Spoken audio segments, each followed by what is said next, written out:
Vasquez, Patti Vasquez. From global conflicts to greenhouse gases, the folks refusing to wear masks says, and politicians getting caught grabbing ass says, she's driving it home with Patti Vasquez. Hi, everyone. It is Thursday, January 6th, and I think you know that. I agree with Joan. It should be Insurrection Day. I've had a lot of emotions today, as I'm sure everyone has.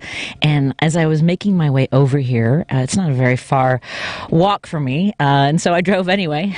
It's only a few blocks. And I will say what occurred to me is that I've had a lot of emotions today, anger and sadness and some fear. And I'll talk a little bit about all of that in the next hour if I get a chance to get to all those emotions. And it's not until just now. I have not laughed at all today.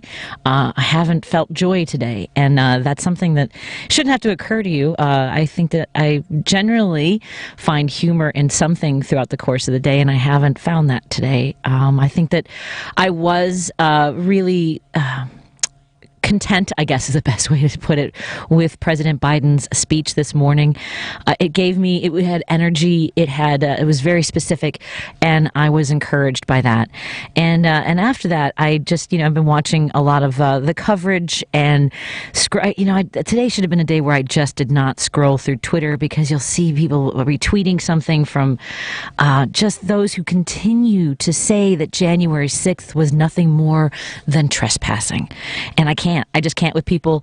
In addition to that, I'm watching folks talk about vaccinations and that the Omicron surge is not real. And I should have stayed away from Twitter today. The problem is that sometimes that's where I get some of the news that pops up. And so we of course are taking your calls, 773-763-9278. We are going to talk to author and historian Rick Perlstein coming up at 5:30. And since I didn't have much to laugh about or didn't feel too joyous today, I also invited Steve Goody to come on at 5:45. He's the musician and comedian who does a lot of our music, including the theme song, our intro song that you just heard. As I mentioned, though, there's a lot going on, and of course, the two top stories today are January 6th, the insurrection, the treasonous behavior, the vile and disgusting behavior of President Trump and all of his rabid followers that were at the Capitol, and those who support what happened that day and continue to believe that the election was stolen. I can't.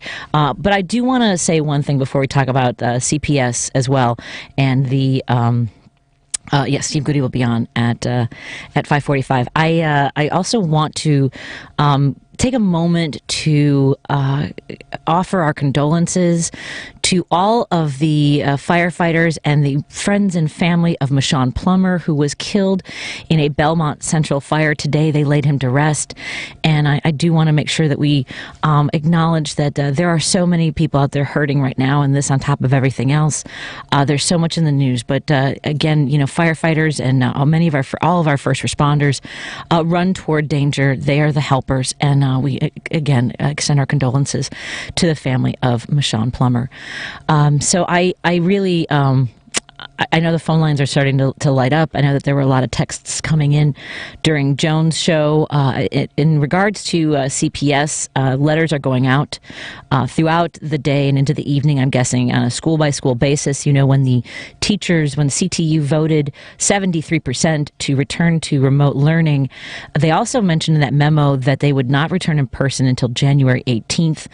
And I have to, with the way this week is going and the number of positive cases that CPS reported on Tuesday alone, which were more than double their cases they saw before they left for the holiday vacation, I have to agree that until we know that there are tests provided, that vaccinations are being administered, it has to be as safe as possible, and I don't feel that we are anywhere near that right now. And I think that has to be addressed before teachers return in person, because it is not just a case of, oh, well, it's not that bad for people who get the Omicron variant, or kids don't suffer as much. And first of all, they're seeing a significant increase of toddlers at hospitals. And what happens is that the virus, the germs, can gather because kids have narrower passageways. They're trapping those germs in their noses, and they're getting upper respiratory infections, bronchitis. And so it's not something to just write off as like, oh, kids are tough. And it's not that. It is dangerous. Just full stop right there. That's all that really needs to be said. It is dangerous. And so to just dismiss it as like, we'll take our chances, it is assuming that people are going to die once we send kids back in school at full capacity. I know that folks are calling up, and I want to apologize to Jasmine, who I was working today, Jasmine, covering all these numbers of what's going on in our hospitals and the death rates, and of course also following the coverage in remembrance of what happened on January 6th. So I apologize, Jasmine, that I couldn't connect with you earlier. What's on your mind? I've been, all day just the same stories basically, and it's disgusting. I've seen some of the videos, as they came out, or more like heard actually, but I still can't believe they got in. I'm not sure how they got in, but it's disturbing. And I think you've talked about it before, back in 2016 when the election first happened. I called into your show bawling. I know. Because I had a feeling like the future wasn't going to be pretty, but I don't think I thought it would get this bad. Right, because it's not just the fact that as you mentioned, people were able to break into the Capitol, that they were, we're still seeing more footage of what was going on that day and the violence that unfolded that day, and for people to dismiss it and to call to refer to the woman who was not complying when law enforcement told her to stand down as she was trying to enter the chambers of the speaker. She was shot and killed, and people are calling her a hero on the other side. And it's like the boundaries of logic are completely absent. I don't understand where we can look at the same story, the same information, and say, oh yeah, they definitely belong there, or they're heroes, or I completely support. I've seen so many pieces from people saying that these think pieces or essays or just tweets about how they supported what they did. And so I saw one guy, Jasmine, write about how they thought that if it had been more organized, it would have been better. Can you imagine? What more organized? I know. And I think on that day, I remember early that morning scrolling through the Wonderful World of TikTok, and I'm pretty sure someone came across on my For You page that was there. I'm not sure if this person was there, but the things he said in his video made me it suggested that he was on his way to the Capitol. It doesn't really surprise me, but it makes me sad that as far as I know, no one from the government is in jail. This had to be an inside job. I'm trying not to say a bad word. No, hey, every day is me not saying a bad word. We have a chalkboard at home. Day 3000, Patty didn't say a naughty word on the radio. But no, I agree completely that that's the other part of this. We focus on the violence of people smashing in windows and tasing police officers, spraying them with bear spray, causing the death of not only the police officer there who was wounded, Officer Sicknick, and also the officers who took their own lives in the weeks and months. 4 police officers took their own lives in the aftermath. And to disregard all of that, I agree with you. Somebody in government, the people who were financing it, the people who were stirring this up, creating and spreading the lies, they fueled this by continuing the lies. Mm-hmm. And I had been hearing, that they were, before the insurrection happened, someone was doing quote-unquote tours of the building. It's a little suspicious, in my opinion. Absolutely. It's all a suspect. I agree, Jasmine. And I did want to point out, I don't know if this a little, if it's not true, but I heard someone saying that this January 6th could be like my generation's 9/11. Like it's not. I don't. The amount of people didn't. The deaths aren't as high, but it's just as tragic. I think. I think it is. I think it is. I think it is. Well, yes, it is severe in not just the imagery or the intent, because it comes from within. When you obviously you weren't even born when we were attacked in Oklahoma City by our own, right? When we were attacked in Oklahoma City, the federal building that was bombed by an American is again for us like. That would have been enough to go, okay, we need to know what's going on with militants because, Terry, I can't even, yes, I think that the attack on the Capitol on January 6th does, should be regarded in the same way in which we were attacked from our enemies or from other entities, right, from outside of the United States. When it happens, when we see that Americans aren't able to grasp reality or the truth or acknowledge that they have been radicalized, and how can you, right? It's a cult. It has taken over their mental capacities. They wake up every single day angry at you and me that we exist. That because they lost, somehow that justifies their behavior. It's unconscionable. Yeah, well, I just need to get the memories off my chest, and I think I'm going to try to avoid social media for the rest of the night. If you think Twitter is bad, don't go on TikTok. It's worse.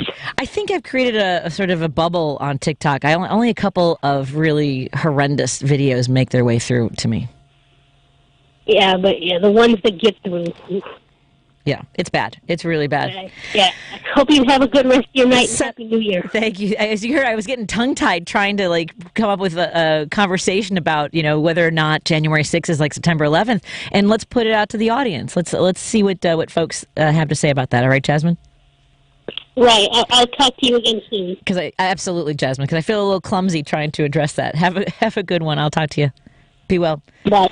And we have the phone lines are filling up by Jim and Judy and Heather. I'll get to your calls as soon as we come back from this break. You're listening to Driving It Home with Patti Vasquez. WCPT 820. Our number is 773-763-9278. We'll be right back. Susan, it's so great to finally be able to get together again. Oh, it sure is. And I really appreciate you picking up the bill. I'm happy to. I've got the extra cash. Since we've all been driving so much more again, I've been using Get Upside, the free gas app that pays you cash back for every gallon of gas you buy. Wait a minute. Are you saying you actually get paid cash when you buy gas with the Get Upside app? Yes, up to 25 cents a gallon. Cash back every time I buy gas. Does that actually add up to anything? Some months I make $200 to $300. Wow, that's serious extra cash. I'm downloading the free Get Upside app now. Download the free Get Upside app now in the App Store or Google Play to save up to 25 cents a gallon when you buy gas. Use promo code PATH for a 25 cents a gallon bonus on your first tank. That's up to 50 cents a gallon on your next fill-up. You can cash out anytime to PayPal or an e-gift card for Amazon and other brands. Just download the free Get Upside app and use promo code PATH for a 25 cents a gallon bonus on your first tank. That's code PATH. Finding great candidates to hire can be like, well, trying to find a needle in a haystack. Sure, you can post your job to some job board, but then all you can do is hope the right person comes along, which is why you should try ZipRecruiter for free at ZipRecruiter.com/free. ZipRecruiter doesn't depend on candidates finding you. Its powerful technology identifies people with the right experience and actively invites them to apply to your job. You get qualified candidates fast. So while other companies might deliver a lot of hay, ZipRecruiter finds you what you're looking for. The needle in the haystack. 4 out of 5 employers who post a job on ZipRecruiter get a quality candidate through the site within the first day. ZipRecruiter, the smartest way to hire. And right now, you can try ZipRecruiter for free. That's right, free. Just go to this exclusive web address, ZipRecruiter.com/free. That's ZipRecruiter.com/free. ZipRecruiter.com/free. You're listening to WCPT 820 because facts matter.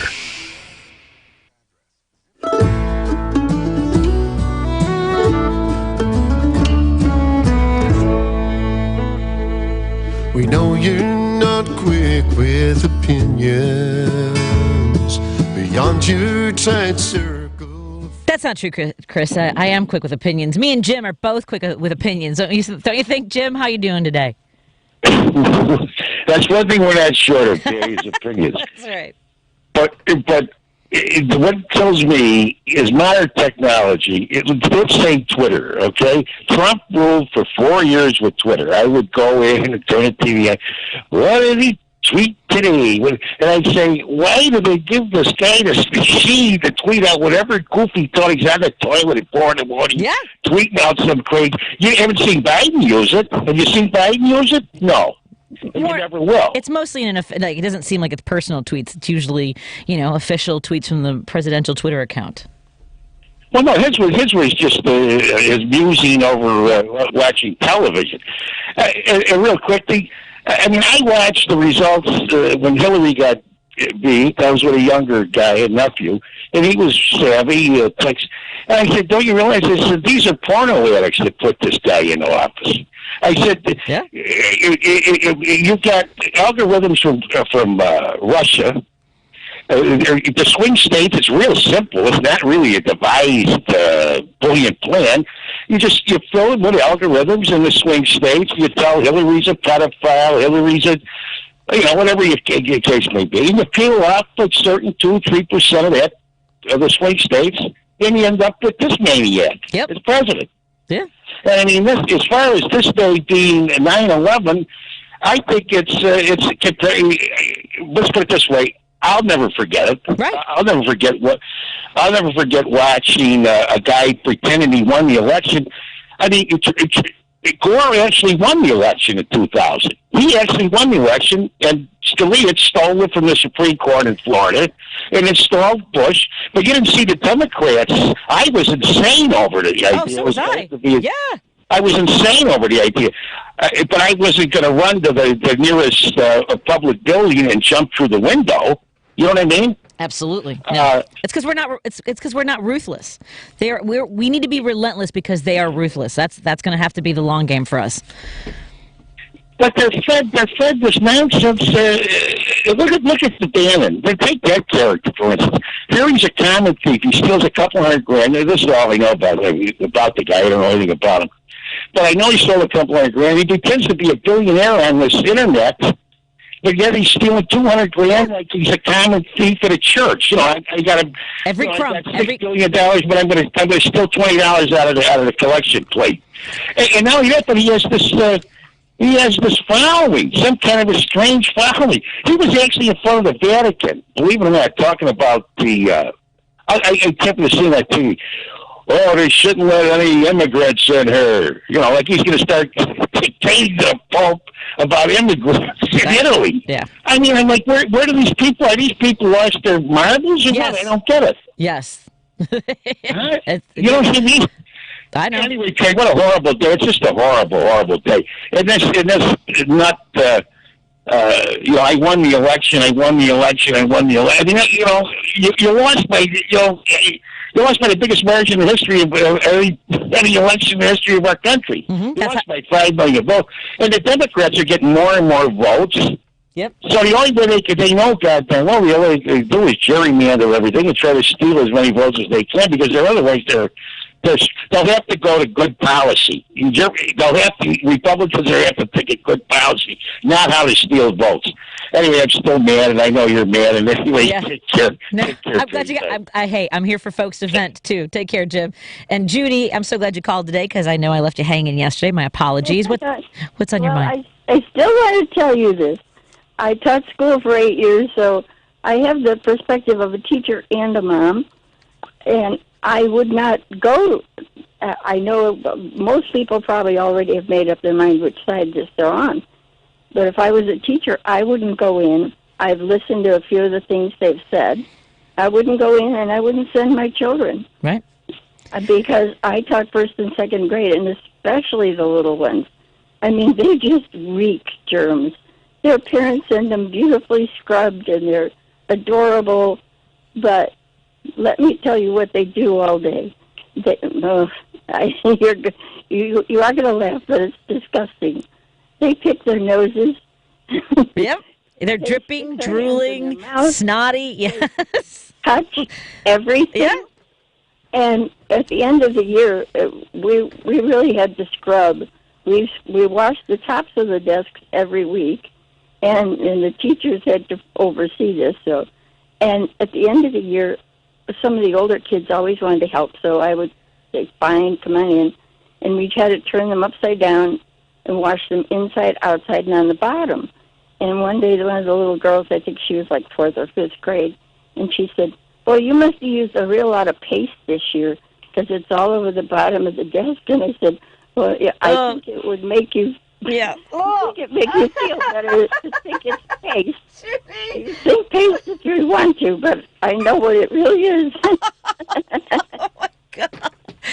You know what would be we had Kleenex by the ton. Oh, that doesn't matter. No. Yeah, that's not an option. To walk all the way up to my desk to get it. I guess they just didn't want to be bothered, and it was a constant thing of, after they went to the bathroom and said, "Did you wash your hands?"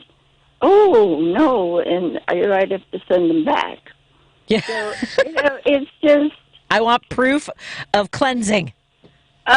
I know. It's just unbelievable. Oh, Judy. Like I said, everybody at the beginning of the year brought Kleenex, one box. So we had them stacked up in the closet, but, the walk up there was just too much trouble, so under the desk it went. Yep.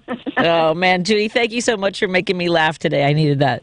Yeah, I said it's disgusting, but there is an element of humor in this. Yes. Well, yeah, like I said, I try to find joy every day, and getting calls from our friends like you certainly helps. Thank you so much.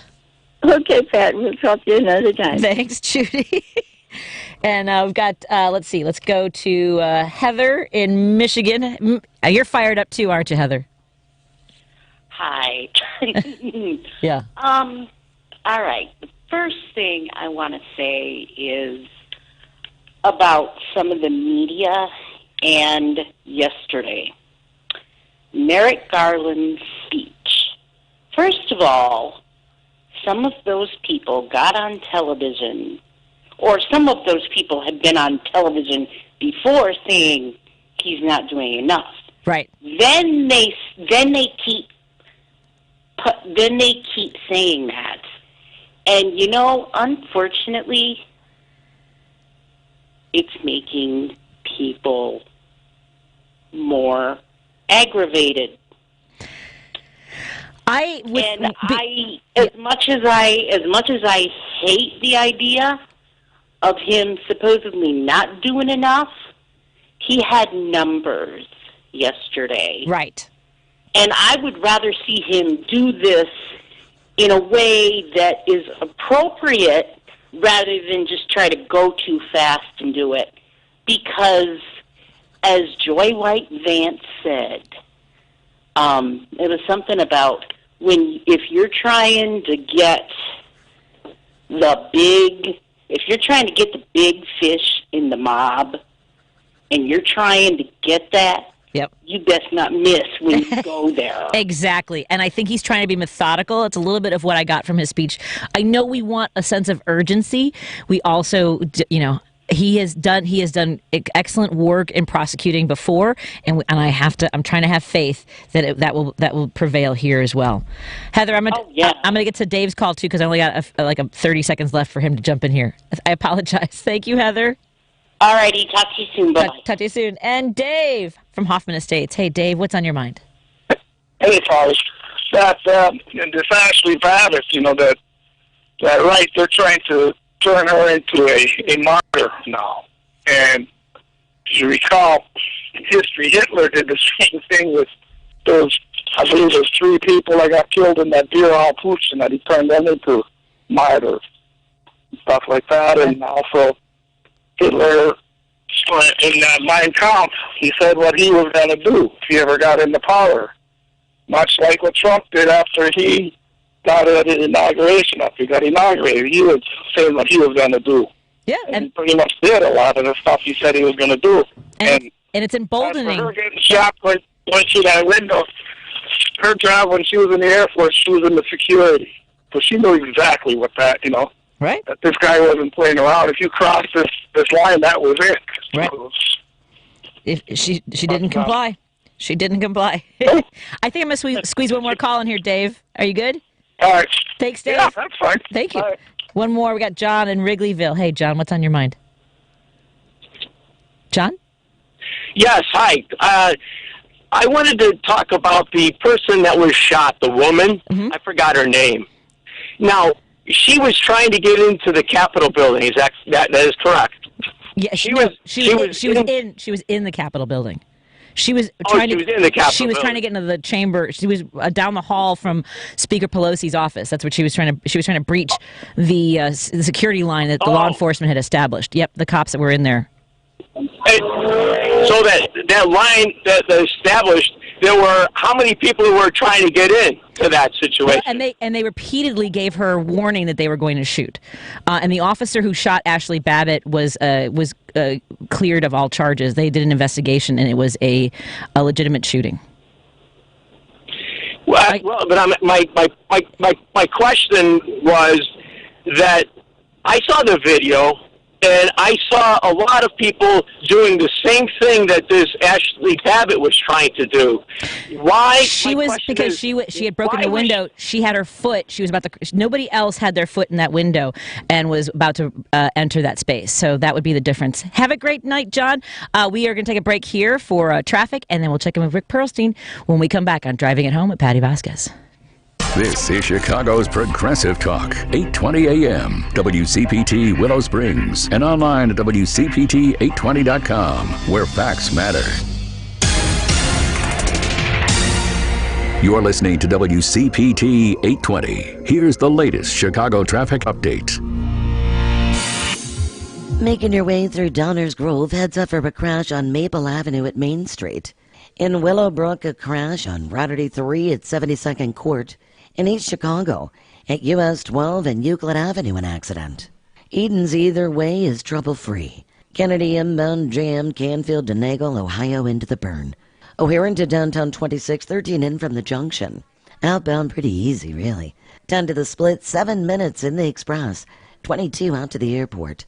Ike inbound touch and go St. Charles Road to Des Plaines Avenue. 390 on into the circle at 37. Outbound's a half hour. Stevenson outbound slows Ashland to Cicero. The inbound Dan Ryan, bumper to bumper from Cermak into the circle. 95th on in at 21. That's traffic. I'm Mary DeBadges. Looking to save money this year? Look at Allstate. You can get the protection you need at the low rate you want. With Allstate, you can lower your rates, not your expectations. Visit allstate.com or call an agent for a quote today.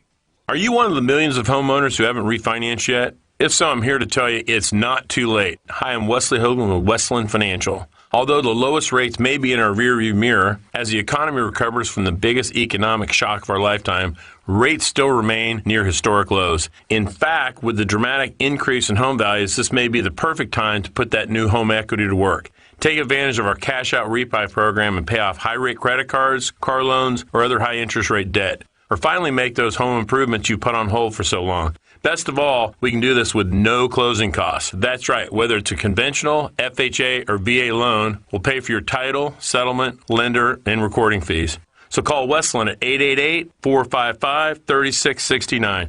That's 888-455-3669. It's the biggest no-brainer in the history of mankind. 888-455-3669. Paid for by Westland Financial. NMLS number 3304. Not all loans apply. Equal housing lender. Chicago's Progressive Talk, WCPT 820, where facts matter. On January 6, 2021, followers of Trump and something called QAnon attempted a coup at the United States Capitol. Who are these people? I want to live with the QAnon girl. I could be happy the rest of my life with a QAnon. I don't know. We're going to talk to Steve Goody a little bit later about about his song QAnon Girl from his album What I Did During My Pandemic Vacation. I've been talking today about how heavy this day, as Joan was talking about earlier, this day of insurrection feels, and I realized earlier, I'm like, I need to talk to somebody who I regard and respect highly, which is author and historian Rick Perlstein, who has been writing about the rise of the Republican Party throughout America's history, in particular in the last, I would say, how long, Rick? About 80 years? You mean, I'm only 52. I'm not 80. I know what you've been writing about, yes. Oh, yes, I've been writing about it since basically the 50s, but thinking about January 6th, I've been going back to the beginning of America, so, Yeah, I would imagine. We'll call it 250, yeah. Well, because, one of the, you sent me an interview that you had done about how, we can't look at January 6th as an aberration. This, that we want to think, oh, what happened on January 6th doesn't reflect who we are. Only for so many people, that is exactly who they want us to be and who they believe we should be, who we are. Right. When January 6th happened, I actually happened to have a speech scheduled the next day online, of course, to a historical society in Kentucky. And I was like, well, our friends down south maybe might not appreciate this, but I got to say it. And they were actually very welcoming. And I tore up my speech and decided I needed to reflect historically on, what I just seen on my TV screen, right? It was just kind of a matter of therapy for me. Yeah. And what I ended up kind of pulling together was this idea that basically we've always had this sort of reactionary minority, of course white, that has believed that the nation is theirs to rule by right. And, I'm starting out with, the slaveocracy in the South. And, if you know your American history, you know that at the Constitutional Convention, they're like, we're not going to join your little club, the United States of America, unless we get an automatic veto over everything. Right. We're going to have a Senate that has, 2 members, no matter how big the states are, and we're going to count our slaves as 3/5 of a person, right? So we have more representation, and basically, all until and then once the slave system, the agricultural system started breaking down because they were wearing out their soil because it was so inefficient, they basically started colonizing the rest of the country. They moved to the West. And that's, what we learned about with all these compromises in the 1830s and 40s and 50s. They demanded the right to have new states added to the Union that would have, 2 senators supporting slavery. And when they didn't get their way, they started a war. And then when they didn't get their way after the war in, 1876, there was basically a tie in the presidential election. And they said, we're going to basically go back to war. There was almost a second civil war in the 1870s because these guys said, unless you remove the troops from the South and unless you stop insisting that black people get to be citizens and that we have a democracy, we're going to go to war again. And that's exactly what happened. That was the Compromise of 1876. And this just kind of happens again and again and again. Basically, the South, these people who said, that the world has to be run on these very, very radically hierarchical principles, ran Congress, all through the 20th century, first half of the 20th century, I should say, because they didn't have a democracy in the South. And Congress is run according to hierarchy, and the hierarchy is based on seniority. So you had these guys who'd been in Congress for 50 years, so they controlled all the committees. And, to make a, long historical story short, basically the reason we didn't have things like Social Security and Medicare and civil rights laws until basically John F. Kennedy broke the back of that committee system was because they were using all their choke points, right? They were doing all the stuff we see today. And, then the 60s happened, and all this violence in the South against civil rights activists. And so I basically ended up with the conclusion that these guys are perfectly happy to kind of play within the rules if that's the way what they have to do to get their way. But whenever they don't, they've always resorted to violence, right? And that's basically what we saw on January 6th. They lost the election. The same kind of spiritual, heirs of the slave states. And they said, we're going to basically go to the Capitol and throw fire extinguishers and cops unless we get our way. And let's not forget, This is basically, there's a parliamentary wing of this insurgency and there's a paramilitary wing. The paramilitary wing are the people who, tried to take over by force of arms on January 6th. But the parliamentary wing are the people inside that building. Over a half of Republican congressmen and senators voted to overturn at least one of the state's electoral votes. So, this was basically a 360 degree thing. You had the people inside the building and outside the building all united in this idea that if we can't run the country, we're going to tear the country down.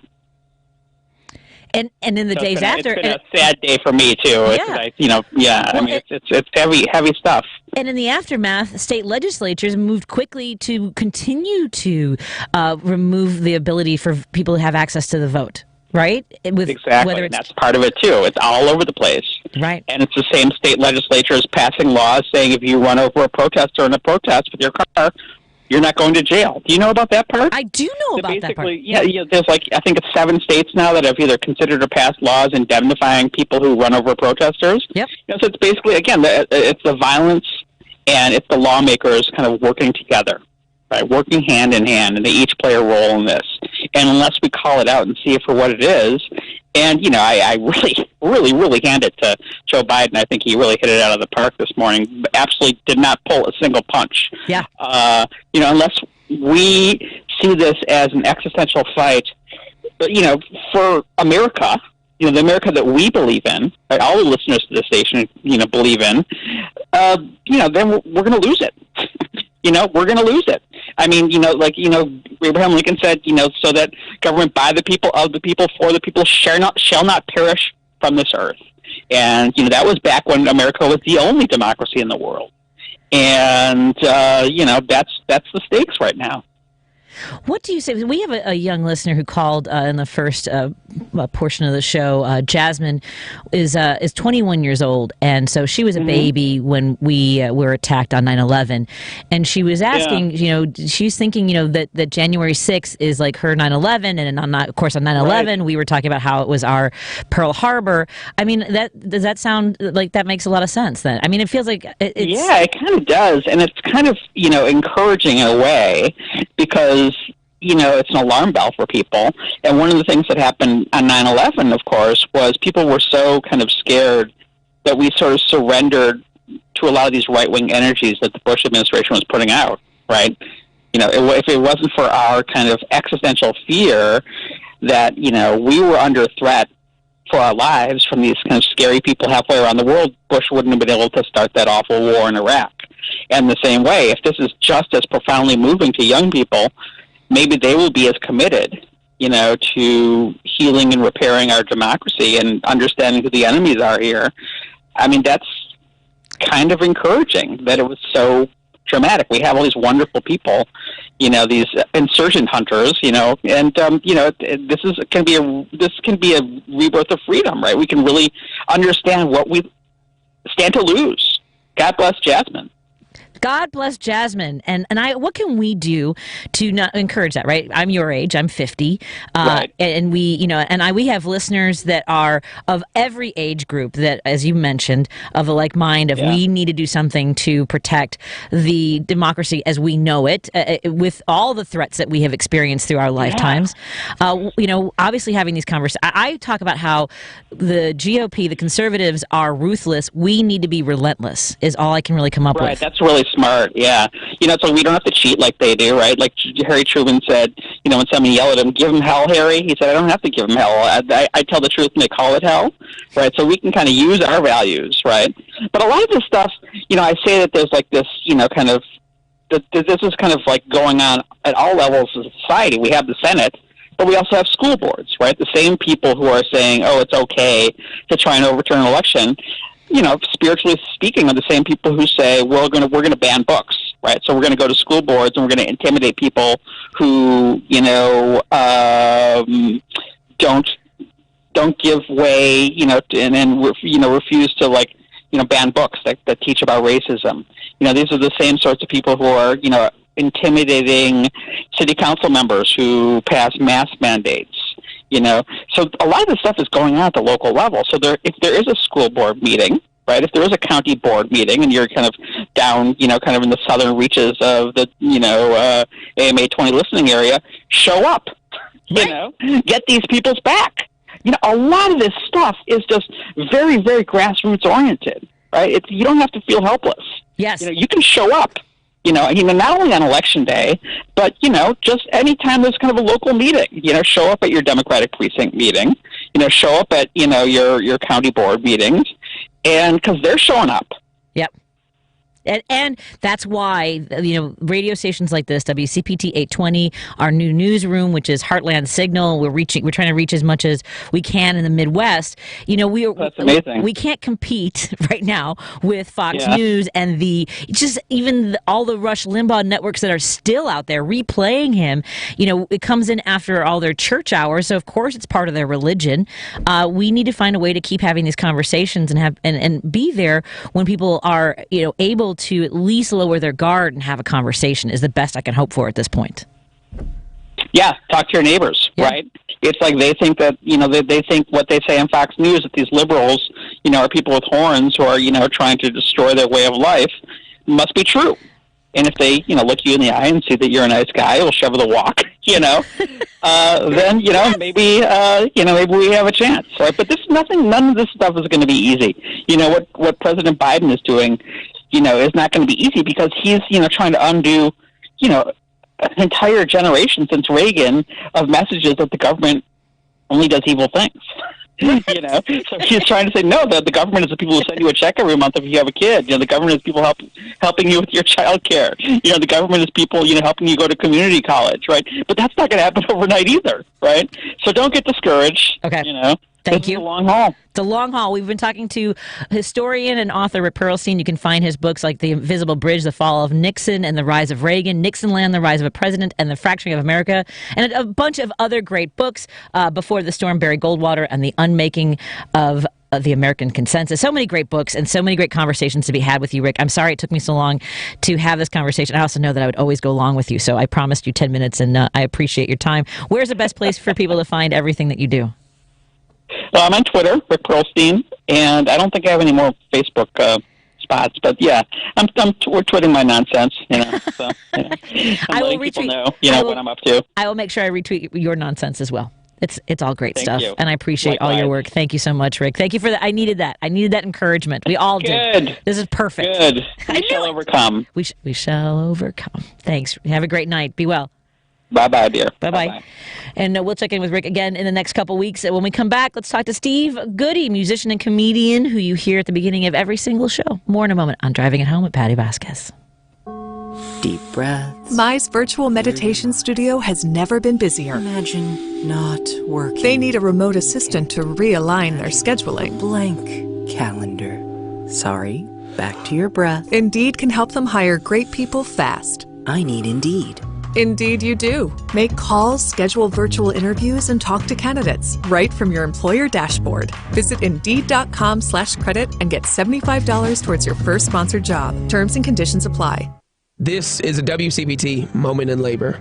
When Serena Williams won her title at the Tennis Grand Slam tournament, we know she gets the same prize money as her male counterpart. However, prior to 1973, that wasn't always the case. When Billie Jean King captured her first Wimbledon title in 1966, she was surprised to find out that the winner of the men's tournament received £2,000, while she only received £750. After being unable to find any tournaments for women, King and 8 other women formed their own tournament, the Virginia Slims Invitational, where each woman was paid $1 before posing for the famous picture of them each holding up their dollar, with the caption, "Contract Pros."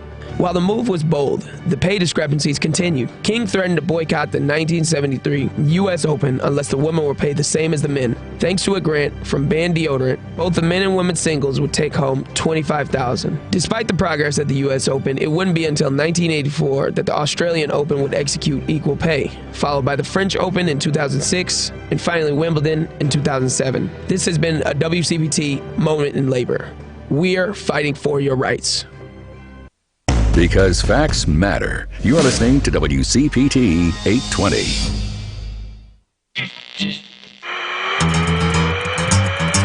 Some got busy, some got lazy, some got creative. some went crazy. Couch potatoes, avoiding respirators, we all got pretty big round the equator. Shopping online, working online, zooming all day, no pants, that's fine. Hiding at home from civilization, here's what I did over my pandemic vacation. In chronological order, more or less, with the non-political songs first, cause not everybody wants to hear what I think politically, and I understand that, but honestly, how could anyone get through the past 18 months without one political thought? Impossible. And yet with comedians, musicians, and talented friends like Steve Goody, you've helped bring some mirth. How's that? Some mirth, Steve, over the last year, over these cloudy moments. Today is really hard. So. I do say so. Hi, Patty. And I mean it. Hi, Steve. How are you feeling today? I am pretty well, thank you. Excellent. It's covered with snow down here. In Tennessee, you guys have be snow. up there. Look out! Yeah. My friend, comedian Vince Moranto, talks about how hard it is for Tennesseans to deal with ice and snow. He said that he was in the parking lot of his motel and he dropped his ice bucket and they sent out a salt truck. So, well, sorry, they sent out the salt truck. We only have the one. Does it shut down the roads for you guys? Yeah, we have one snowplow and nobody knows where the keys are. By the way, folks, that song you just heard is from Steve Goody's album, What I Did During My Pandemic Vacation, available at stevegoody.com. That's Goodie. And every Thursday night, we have he and Brad Tassel host a virtual comedy show. You can go to virtualcomedyshow.com for tonight's incredible show. Who's on our show tonight, Steve?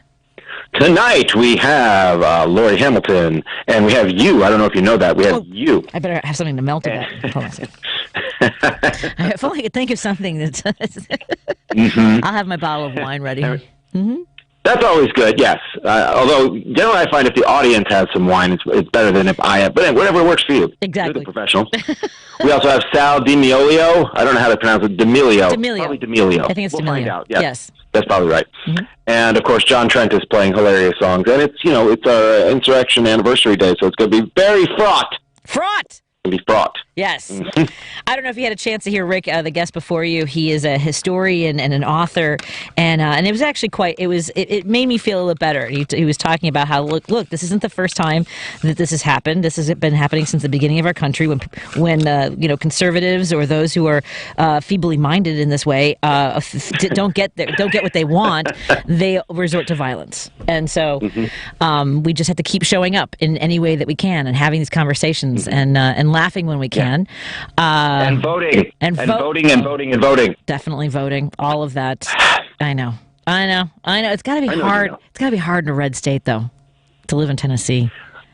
Well, you got to do it anyway, because as I've told you before, Nashville, the city or the metropolitan area, went 66% for Hillary in 2016, while the state went 130% for Trump. So, we got to get those numbers to somehow add different. Yes, add different. We need different kind of math. Different kind of math down there. We just need so many blue votes that it's just undeniable. Is what we got to do. There's lots of us who just have to vote. Well, and again, be undeniable is also a good way to go. I'm looking up right now to see what your positivity rates are. Do you have any handle on that? Oh God. You mean? I know. I'm feeling very negative about the positivity, if that's what you're asking me. Yeah, I mean, because I don't know. We went from here. I'll give you a little bit of context for Chicago. We were on December 7th, our positivity rate was 3.6%. Today, little drum roll, sorry, 23! 23%. Wow, you really made that tote board ring. Yeah, that was really good stuff. In Tennessee, some COVID testing sites in Middle Tennessee are closed because of the snow. Oh, well, there you go. Yeah, So I know. I'm scheduled to have a test tomorrow, and I'm going to move it to Sunday because there's no way. I'll never get there. And is this still? I would like to. Is this still in the aftermath of your visit to the hospital? Because I haven't had a test since I was there on Tuesday. Gotcha. So I feel fine. I'm not sure. I'm nearly sure I'm fine. Everybody's wearing masks the whole time. I'm sure it's fine. I'm fine. Everything's great. Everything's absolutely fine. I am trying not to go running screaming into the night. As you know, every Thursday you get a little taste of that. That is when you run screaming into the night. Yes. But from the comfort of your basement. Yes, exactly. I've made my basement even more comfortable. What you can't see in those broadcasts from my basement is the massive, the 8-foot beanbag my husband has put to one side where I go down and I lounge. But I think I'm developing. Oh, you just throw yourself at it and beat on it like it's the ground. Exactly. It's one of those memory foam things. It just sort of it hugs me. It hugs me very nicely. I just don't think I'd be very productive doing a show from there.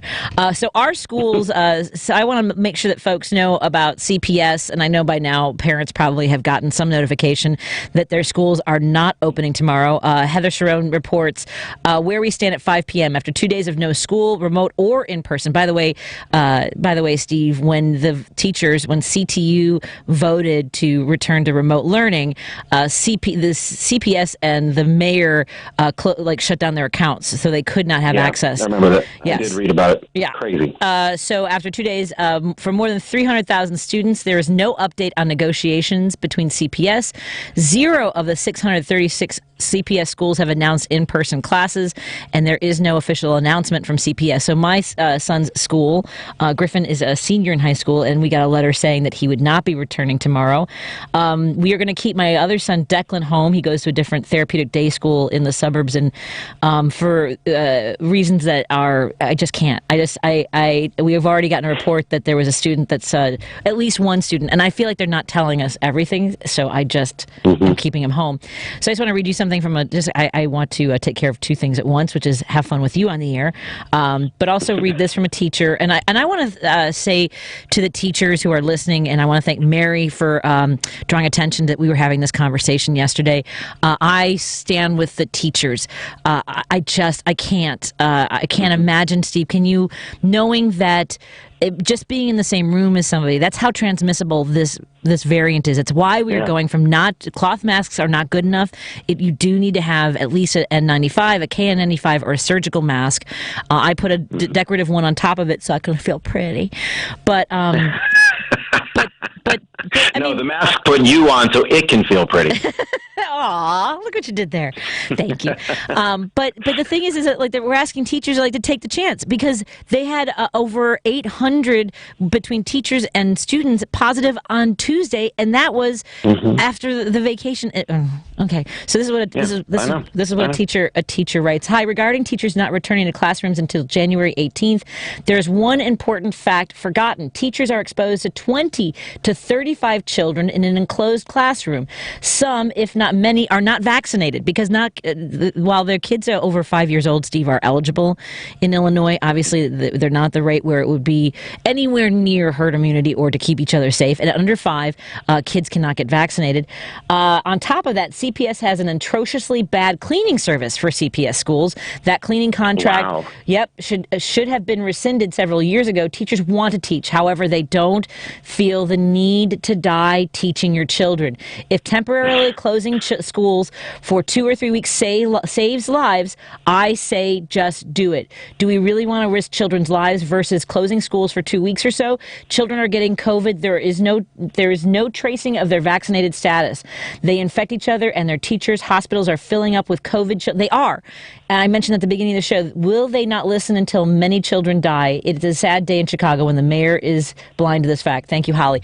Children are not, I mean, look, we can say that the children are not dying at the rates at which, whether it's senior citizens or people with comorbidities or things. But here's the thing, whether or not they are the casualties in this, fatally, they are, whether it's lifelong effects or the people in their homes, the people in their, Steve, I'm ranting.